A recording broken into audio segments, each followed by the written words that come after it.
Hello बच्चों, आज का वीडियो काफ़ी महत्वपूर्ण होने वाला है। इस वीडियो में हम लोग बात करेंगे समांतर श्रेणी, जो बार बार आपके परीक्षा में पूछता है क्वेश्चन, और काफ़ी जो क्वेश्चन जो है काफ़ी ट्रिकली क्वेश्चन हम लोग सीखेंगे और इस पर कैसे क्वेश्चन बनाएंगे और उसको कंसेप्ट में हम लोग कैसे लेंगे, ठीक है ना। और जो काफ़ी आसान एकदम सरल तरीका में आपको सिखाएंगे, ठीक है ना। तो हम लोग जो चैप्टर पढ़ रहे हैं उसका नाम है समांतर श्रेणी। समांतर श्रेणी में हम लोग देखते हैं, देखिए यहाँ पे लिखा गया है समांतर श्रेणी। इसको इंग्लिश में बोलते हैं अर्थमेटिक प्रोग्रेशन बोलते हैं, ठीक है ना। अब इसको हम लोग डिनोट करते हैं एपी से। क्या चीज डिनोट करते हैं? एपी से। अब कैसे बनाएंगे इससे क्वेश्चन, कैसा क्वेश्चन पूछता है और इसका सूत्र कैसा है और आपको कैसे परीक्षा में आपको क्या करना है, बनाना है। तो देखिए ये सब देखने के लिए आपको क्या करना पड़ेगा, थोड़ा कॉन्सेप्ट लेना पड़ेगा। देखिए कॉन्सेप्ट में पहले क्या करना पड़ेगा आपको, कि देखेंगे हम लोग यहाँ पे लिखा गया है A B C are in AP. क्या चीज में लिखा गया? देखिए एपी में लिखा गया है A B C are in AP में लिखा गया। अब हम लोग इसमें कैसे क्वेश्चन बनाएंगे, अब ध्यान दीजिएगा क्या कि एपी में जब भी रहेगा तो उसमें पहला देता है शर्त क्या चीज, कि आपको ए बी सी जो एपी में दिया हुआ है उसको हम लोग कैसे लेंगे। तो देखिएगा ए बी सी, देखिए ये हो गया प्रथम, ये द्वितीय यानी कि सेकेंड और ये थर्ड। तो हम लोग क्या करेंगे, एपी में पहचानने के लिए शर्त होता है कि दूसरा में से पहला घटाते, तीसरा में से दूसरा घटाते। अगर ये बराबर आ गया तो एपी में है, अन्यथा एपी में नहीं है। तो देखिए कैसे करेंगे। पहले सपोज कर लेते हैं, यहाँ लेट कर लीजिए। y1 का मान कितना हो गया, ए हो गया। a2 का मान कितना हो गया, b हो गया। और a3 का मान कितना हो गया, c हो गया। देखते हैं हम लोग कि यहाँ पे a1 का वैल्यू कितना दिया, a दिया, a2 का वैल्यू कितना दिया, b दिया, और a3 का वैल्यू कितना दिया, c दिया। आई एपी में दिया। तो एपी का शर्त होने का है कि दूसरा में से पहला घटाते हैं और तीसरा में से दूसरा घटाते। देखिए a2 का मान दिया, यानी कि a2 पहले लिख दिया, माइनस कितना a1 लिख दिए, और फिर लिखिए a3 माइनस क्या लिख दिए, a2 लिख दिए। अब यहाँ पे a2 का वैल्यू कितना दिया, यहाँ पे b दिया तो यहाँ पे b लिख दीजिए, और a1 का वैल्यू कितना दिया, a दिया तो a लिख दीजिए, और a3 का वैल्यू कितना दिया, c दिया तो लिख दिए, और फिर a2 का वैल्यू कितना दिया, b दिया। अब देखिए अब ये समांतर श्रेणी में आएगा तो ये कैसे पहचानेंगे कि समांतर श्रेणी में है या नहीं है। देखिए यहाँ पे माइनस बी है, इधर लाएंगे तो क्या होगा, प्लस हो जाएगा। बी प्लस क्या हो जाएगा, बी हो जाएगा, और सी प्लस क्या हो जाएगा, ए हो जाएगा। अब यहाँ पे देखते हैं बी बी क्या हो गया, दो गो, यहाँ पे 2b हो गया, ठीक है ना, और c प्लस ए हो गया। अब इसको लिख सकते हैं सीधा करके 2b बराबर ए प्लस सी, यानी कि लिख सकते हैं b बराबर क्या हो जाएगा, ए प्लस सी बटा 2 हो गया। यानी कि आपका b का वैल्यू कितना आ गया, ए प्लस सी बाई 2 हो गया। ये एक फॉर्मूला आपका हो गया। तो इससे क्या निकलेगा, मध्य बिंदु निकलेगा। दूसरा फॉर्मूला देखते हैं हम लोग, Tn बराबर है a plus n minus 1 into D है। देखिए ध्यान दीजिएगा a plus n minus 1 into D.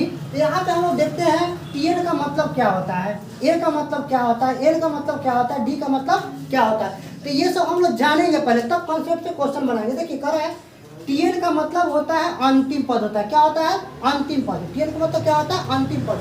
अंतिम पद यानी कि हम लोग इंग्लिश में इसको बोलते हैं लास्ट टर्म बोलते हैं, ठीक है।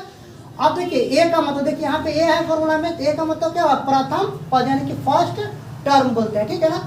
और क्या एन का मतलब पदों की संख्या। देखिए यहाँ पे लिखा हुआ तो पदों की संख्या, इसको बोलते हैं इंग्लिश में नंबर ऑफ टर्म से बोलते हैं, ठीक है। अब देखते हैं फिर डी का मतलब। डी का मतलब होता है सर्वांतर या पदांतर, इसको इंग्लिश में बोलते हैं कॉमन डिफरेंस। अभी जितना जो लिखा हुआ है Tn बराबर a plus n minus 1 into d. अब देखिए कोई दूसरे प्रकाशन के बुक में देखिएगा, किसी सिन्हा का, आर.एस. गोयल का, भारतीय बंधु, तो सब में थोड़ा सा Tn के ऊपर क्या लिख देता है, एन लिख देता है। तो एन बराबर भी यही फॉर्मूला होता है, a plus n minus 1 into d, यानी कि Tn लिखे या एन लिखे दोनों बराबर हो गया, ठीक है। अब हम लोग नेक्स्ट देखते हैं, एक फॉर्मूला होता है एस एन, यानी कि एस एन बराबर n by 2 into 2a plus n minus 1 into d. अब देखिए यहाँ पे जो n था वो भी यहीं पे है, जो d यहाँ पे दिया वही d है, यहाँ पे भी जो a यहाँ पे है वही है, यानी कि जैसे a का मान प्रथम अंत यहाँ भी वही होगा। एक फॉर्मूला और इसका आता है, एस एन बराबर n by 2 a plus l। तो यहाँ पे l का मतलब होता है लास्ट टर्म होता है, यानी कि अंतिम पद होता है। अब देखिए हम लोग देखेंगे कि इस पर कैसा क्वेश्चन पूछता है और एक कैसे क्वेश्चन को आप बनाइएगा, और एग्जाम हॉल में बिना टाइम गंवाए हुए आपको तुरंत क्या करना है कि सॉल्व कर कर पेंट कर देना है, यानी कि मार्कशीट को भर देना है। तो कैसे भरेंगे और कैसे बनाएंगे, देखिए ध्यान दीजिएगा। अब क्वेश्चन कैसे पूछ रहा है, देखिए ये क्वेश्चन मैं लाया हूँ, क्वेश्चन बैंक से आपको 2016 जो बार बार परीक्षा को पूछता है, इसलिए मैं उससे लेकर आया हूँ। तो देखिए दिया हुआ है कि AP 4, 10, 16 और 22, 28 का सर्वांतर। देखिए सर्वांतर का मतलब होता है क्या, यहाँ पे सर्वांतर लिखा हुआ है, यानी कि डी का वैल्यू आपको ज्ञात करना है। अब डी का वैल्यू कैसे ज्ञात करेंगे, यही कंसेप्ट मैं देना चाहता हूँ आपको।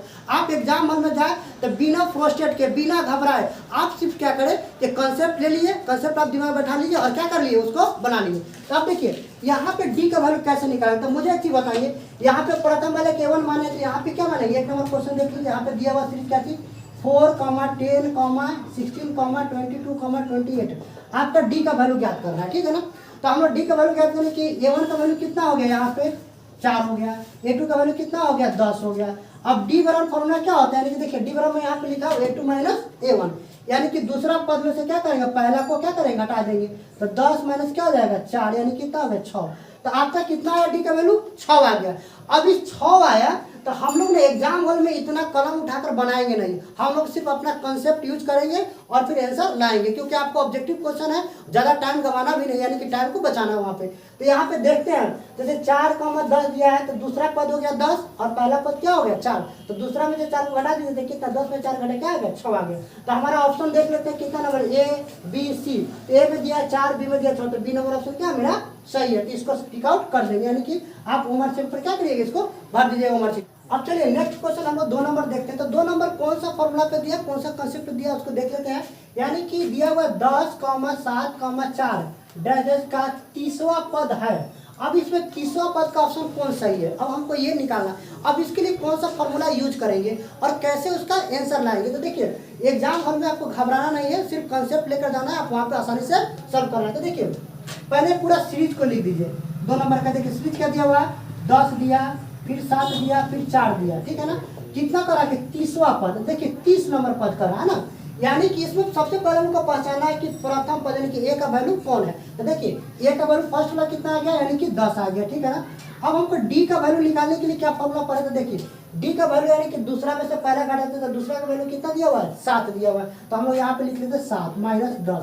अब कितना हो गया, डी का वैल्यू 7 माइनस 10 तक घटेगा तो कितना आ जाएगा, -3 आ जाएगा, -3 हो गया।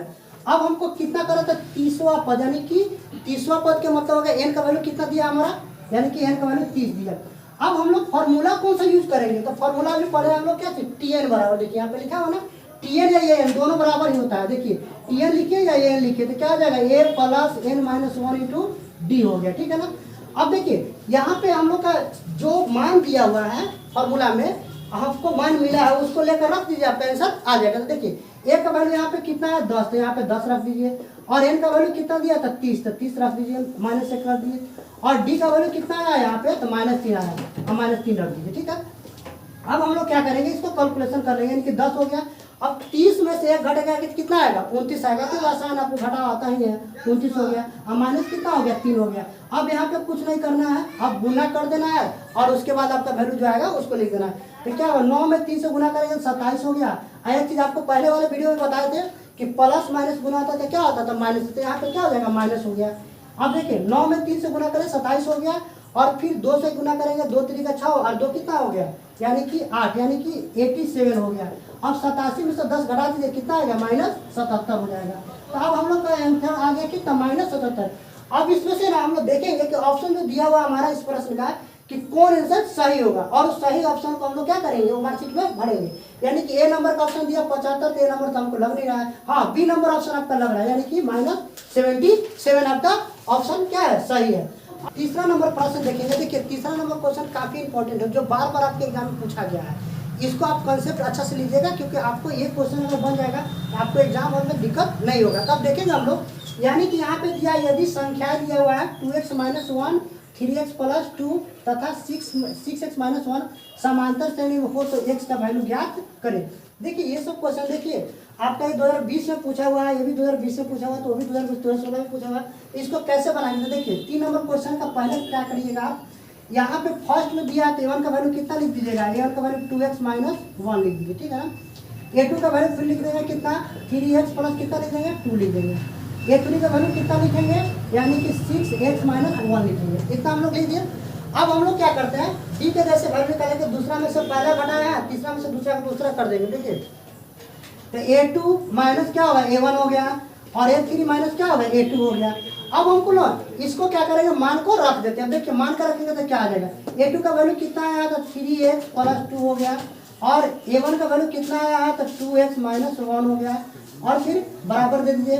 A3 का वैल्यू कितना आया था 6x - 1 हो गया, और A2 का वैल्यू कितना दिया था 3x + 2 हो गया। अब हम लोग क्या करेंगे यहाँ पे, अब इसको ना जब ब्रैकेट खोलेंगे तब माइनस प्लस माइनस हो जाएगा, यहाँ पे जहाँ प्लस माइनस में गुना हो तो माइनस हो जाता है। हम लोग क्या करेंगे यहाँ पे 3x प्लस क्या हो जाएगा 2 हो जाएगा, -2x हो जाएगा, अब माइनस माइनस गुना होगा तो क्या होगा +1 होगा, और 6x माइनस क्या हो जाएगा 1 हो जाएगा, और फिर क्या हो जाएगा -3x, अब प्लस माइनस क्या था -2।